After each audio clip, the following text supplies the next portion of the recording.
আজ হলো 8 জুলাই। বেশ অনেকদিন হয়ে গেল সকালবেলায় সোকড সিডসের জলটা খাওয়া হচ্ছে না। বারাসাতে থাকাকালীন তো এটাই আমার ফার্স্ট মর্নিং ড্রিঙ্ক ছিল।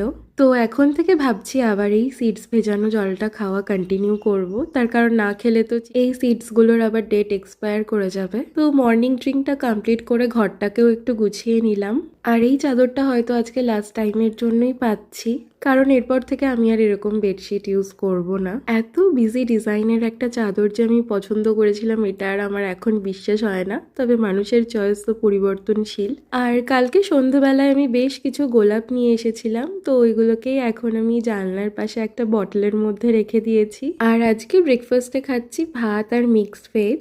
এরপর ওই 12টার দিকে আমার একটু ডার্ক চকলেটের ক্রেভিং হচ্ছিল, তো একটা ডার্ক চকলেট খেলাম। এরপর লাঞ্চ করে নিয়েছিলাম, আর লাঞ্চে ওই সেম মিক্সড ভেজটা ছিল, আর ছিল চিকেন আর বাড়ি থেকে আনা গন্ধরাজ লেবু। এরপর বিকেলবেলার দিকে গিয়েছিলাম জুডিওতে, সামনেই একটা নেমন্তন্ন বাড়ি আছে আমার, তো গিফটস নেওয়ার জন্য গেছিলাম বলতে পারো।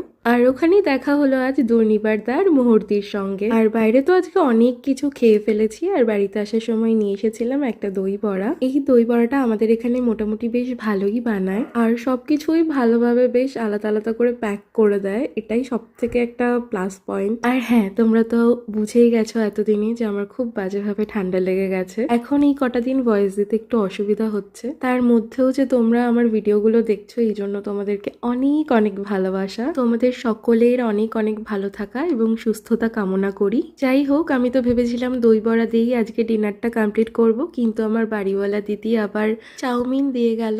তো হ্যাঁ, এইভাবেই কাটলো আজকের দিনটা। বাই।